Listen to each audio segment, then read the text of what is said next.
Bueno, y para hablar de este tema, me da gusto saludar al profesor Juan Manuel Macedo. Profe, ¿cómo está? Pepe, con el gusto de saludarte, buenos días. Hoy, Día de la Raza, 12 de octubre. Y bueno, pues aquí con ese ánimo y sobre todo siendo lunes, muy temprano, aquí saludando a ti y a todo tu público. Muchísimas gracias, profe, por haber aceptado la invitación y hablarnos de temas de verdad que preocupan a los mexicanos, a la sociedad en general. Un tema como este, precisamente la desaparición de los fideicomisos, donde usted asegura, donde usted declara que se afectan no nada más a un pequeño grupo de personas, sino a miles tanto de trabajadores como de estudiantes. Sí, Pepe, mira, si bien es cierto, hay duda de cómo se manejan, porque no toda la gente tenemos claridad de cómo se manejan los fideicomisos, también es cierto que de alguna manera muchos son de beneficio. Es decir, de alguna manera hay programas que derivan de esos fideicomisos como lo que eran, y ya no podemos hablar del presente, lo que era escuelas de tiempo completo, lo que eran programas de infraestructura para las escuelas, lo que se llamaba CAPSE, lo que puede ser investigación, ciencia y tecnología, es decir, una gama de cosas que de alguna manera podían beneficiar indirectamente a los educandos. Hoy lamentablemente el señor presidente tomó la determinación vía la Cámara de Diputados y de Senadores de extinguirlos por una cuestión de quererlos dar directamente. Nosotros no creemos que esto va en realidad a dar resultado, ya que de alguna manera, particularmente si yo te digo que en escuelas de tiempo completo, bien lo referían aquí en el reportaje, son 890 escuelas de diferentes niveles, son 24,000 docentes que les daban un incentivo por estar toda una jornada ahí de 8 horas, y la otra, bueno, de alguna manera vienen siendo 140,000 estudiantes que de una o de otra forma estaban recibiendo una educación de 8 horas diariamente. ¿Usted no está de acuerdo en que desaparezcan los fideicomisos? No, por supuesto, insisto, si bien es cierto, no estoy de acuerdo en que sean tan opacos, tan oscuros. También es cierto que hay necesidad de transparentar para que se vea cuánto abona el gobierno, cuánto abonan los banqueros, cuánto abonan una serie de fondos o de fundaciones que pueden fortalecer estos fideicomisos. Lamentablemente, pues no puede hacerse por decreto las cosas. Creo que tenemos que buscar la manera de ver cuáles funcionan y cuáles no funcionan, cuáles tienen problemas y cuáles no, en un momento dado, ni siquiera han sido auditados. Hay que reconocer que estos programas la federación les inyectaba el dinero directamente y que de una o de otra manera no son ni fiscalizados ni auditables. Por eso mucho se abusaba de los fideicomisos. ¿Qué se tendría que hacer desde su muy personal punto de vista, profe? Me parece que dejarlos y que de alguna manera revisar, auditar, fiscalizar todos y cada uno de ellos. Y bueno, todos esos programas que tienen duda y que de alguna manera no se han transparentado tal y como están, nos parece que pudiera darse una manera de eliminar aquellos que son oscuros, que son opacos, que tienen una fuga de capital que no está comprobado, y todo lo demás de alguna manera pudiera sostenerse todavía, porque creo que la afectación va a ser inmensa, sobre todo en el aspecto educativo. Hay señalamientos luego de muchas personas por allí que dicen que estos fideicomisos incluso han sido utilizados para financiar en muchas de las ocasiones campañas de muchos políticos.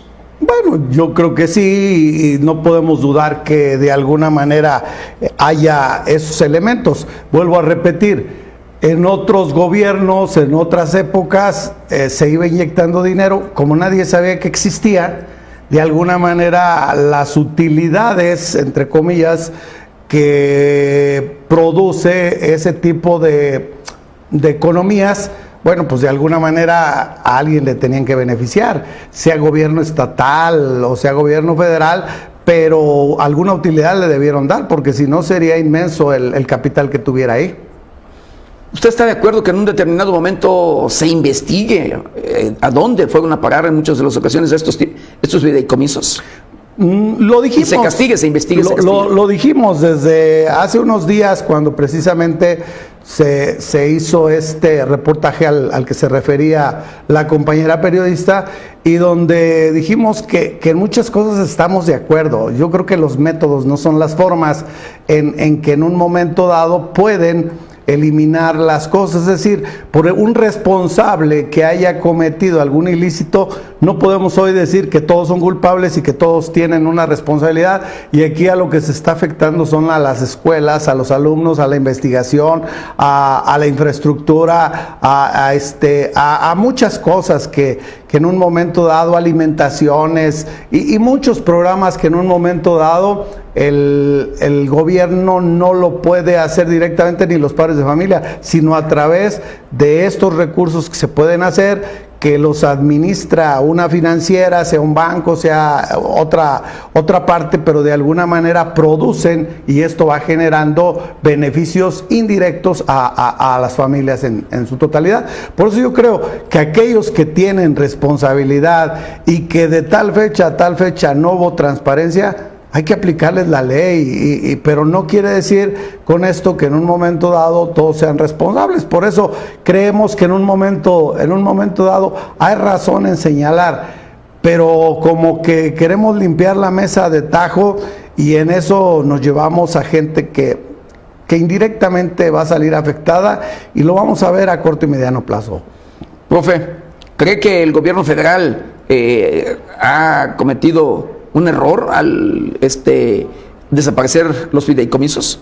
Me parece que sí, me parece que de repente el señor presidente debe de conocer un poquito más a fondo, y lo digo con mucho respeto, no en el ánimo de atacar directamente a la figura, sino a la forma en que se desarrollan las cosas. Es decir, de alguna manera creo que hay que alimentar una investigación con datos, con precisiones, con afectaciones.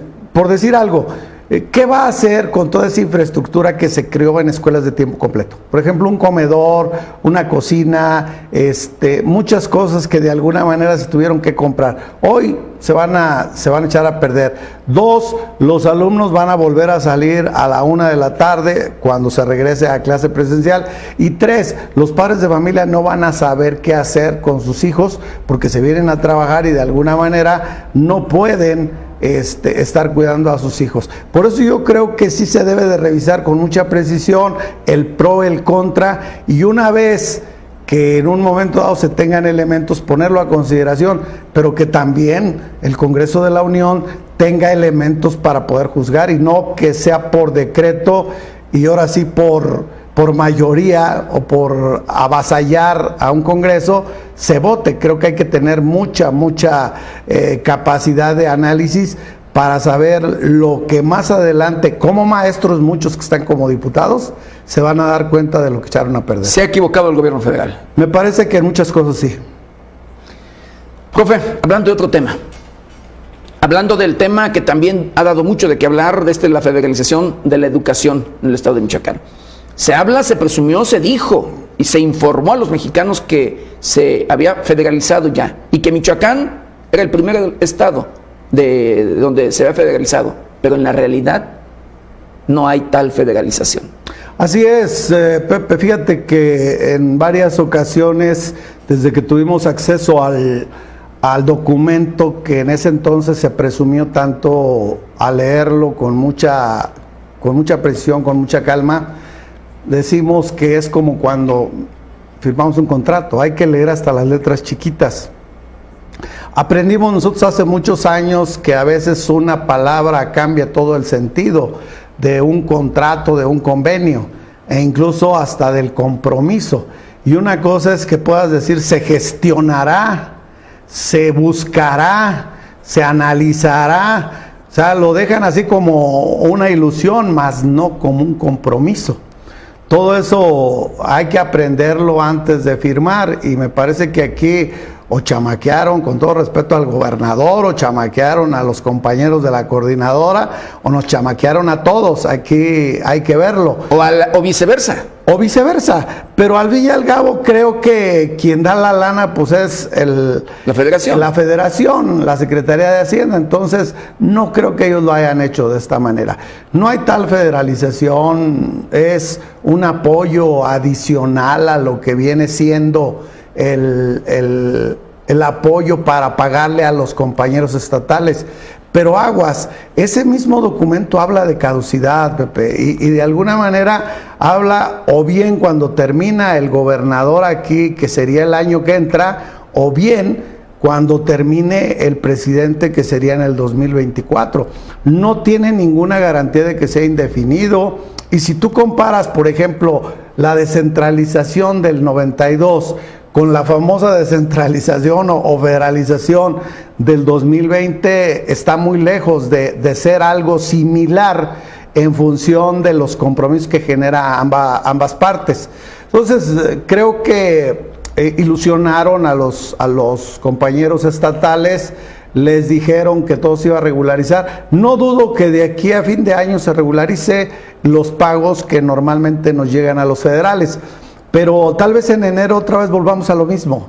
Y otra vez vamos a ver tomadas las vías como hasta ahora, vamos a seguir viendo que hay una serie de inconsistencias económicas, empezarán a ver por qué el gobierno que está saliendo tiene tantos pasivos, etcétera, etcétera. Creo que no es una situación en la que seamos ave de mal agüero, simple y sencillamente decir la verdad. Y un punto que me gustaría precisar: no quiero contradecir en ningún sentido al gobernador en su exposición que hizo, si no mal ubico, el viernes, a mediodía, respecto a los pagos.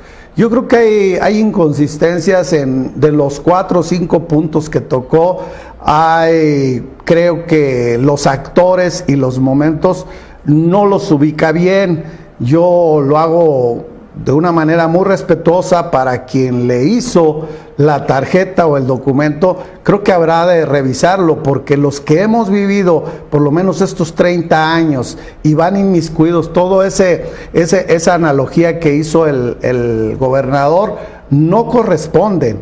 Incluso, preciso uno, el compromiso de la Alianza por la Calidad Educativa no fue con Lázaro Cárdenas Dotel.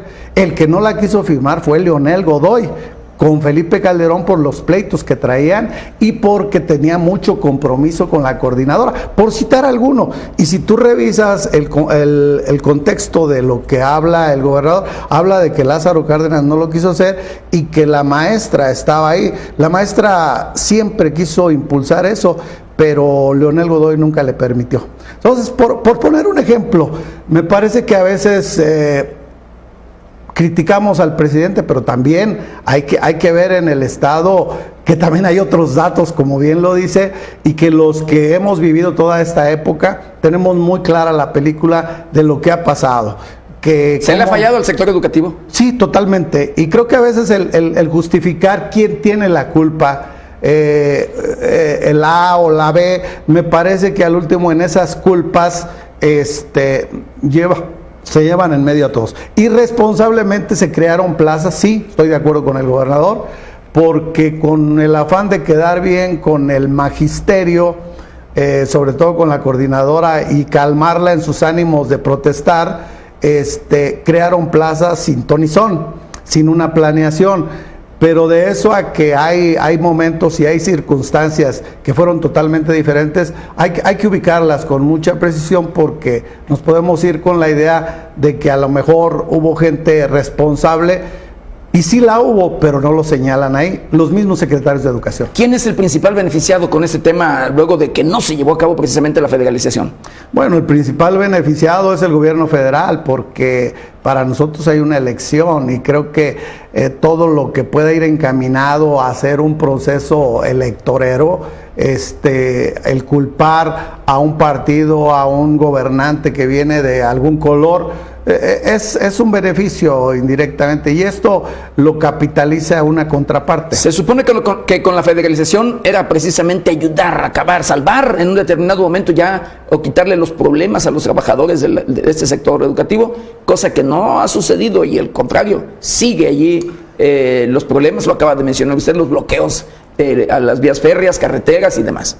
Pepe, yo creo que tenemos que agarrar el toro por los cuernos, y digo tenemos porque también las oficinas centrales de la Secretaría que tengo yo a cargo sindicalmente hablando, se ha comprometido. A nosotros sí nos han obligado a que se jubile la gente, a que se meta a un embudo y empiecen a salir, pero también debemos de decir que si no se ocupan maestros ahorita, pues tenemos que cerrar la normal un rato. Es decir, si tú tienes una sobreproducción de tortillas, ¿para qué haces más tortillas? Me parece que hay que vender primero las que están, o ya no hacer hasta que regularices tu venta. Pero aquí no hay necesidad de trabajadores de la educación y seguimos abriendo, e incluso con un cuestionamiento abierto a este proceso de selección de los normalistas. Me parece que a veces el gobierno dice una cosa pero hace la otra. Creo que a estas alturas, tanto el gobierno federal como el estatal, aprovechando la coyuntura de esta pandemia, no hay condiciones de abrir el ciclo de las normales. No reniego del normalismo, lo reivindico, pero creo que también hay que esperar los momentos más adecuados y saber en realidad si el año que entra que se pueda abrir las escuelas, cuántos maestros se ocupan, y creo que sobre ese proceso, como lo hacen los otros estados, se pudiera hacer.